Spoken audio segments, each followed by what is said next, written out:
The True Story of the Three Little Pigs by A. Wolf.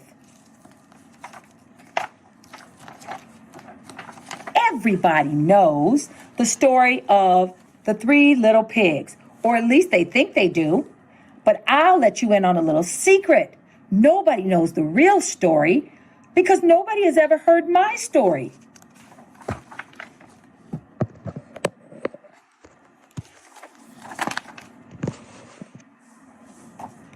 I'm the wolf, Alexander T. Wolf. You can call me Al. I don't know how this whole big bad wolf thing got started, but it is all wrong. Maybe it's because of our diet. Hey, it's not my fault. Wolves eat cute little animals like bunnies and sheep and pigs. That's just the way we are. If cheeseburgers were cute, folks would probably think you were big and bad too. But like I was saying, the whole big bad wolf thing is wrong.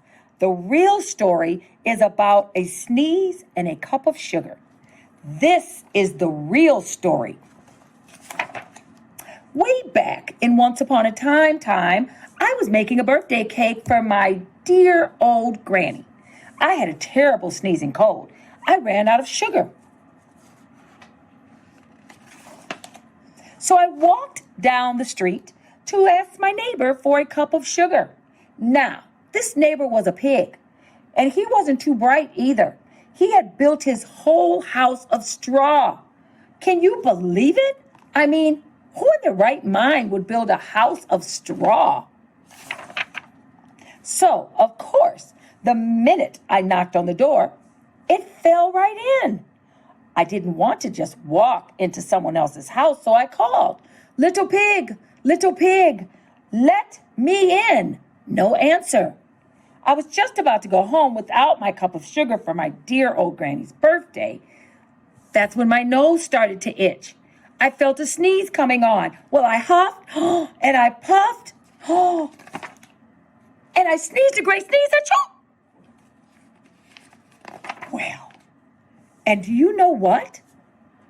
The whole darn straw house fell down. And right in the middle of the pile of straw was the first little pig, dead as a doornail. He had been home the whole time.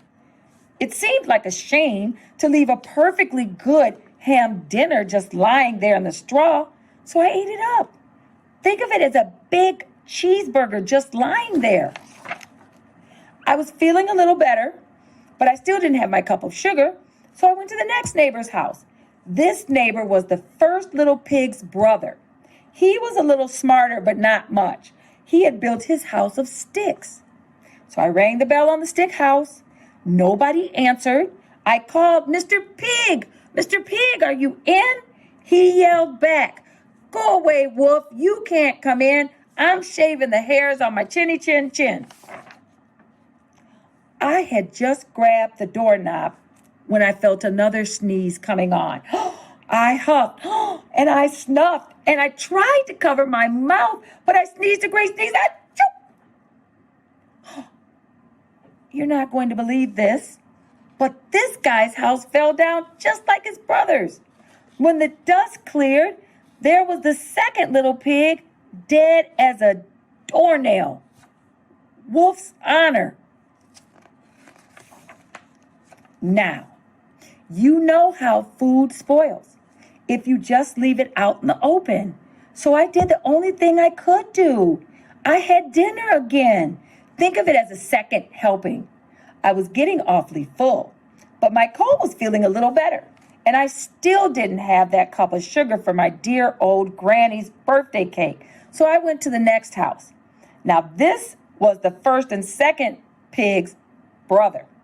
He must have been the brains in the family. He had built a house of bricks. So I knocked on the door. No answer. I called, Mr.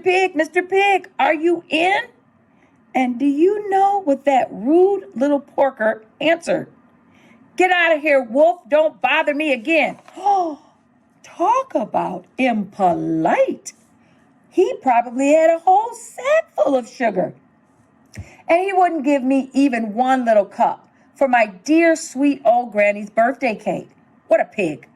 I was just about to go home and maybe make a nice birthday cake instead when I felt my cold coming on. I huffed and I snuffed and I sneezed once again. Then the third little pig yelled, and your old granny can sit on a pin. Now, I'm a pretty calm fellow, but when somebody talks about my granny like that, I go a little crazy. When the cops drove up, of course I was trying to break down the pig's door, and the whole time I was huffing and puffing and sneezing and making a real scene. The news reporters found out, and the two pigs I had for dinner, they figured a sick guy going to borrow a cup of sugar didn't sound very exciting. So they jazzed up the story with all of that huff and puff and blow your house down, and they made me the big bad wolf. That's it. The real story. I was framed. But maybe you could loan me a cup of sugar. Thank you so very much for allowing me to read to you. This is my favorite story of all times. And so I hope you enjoyed it. And I look forward to you reading a lifetime.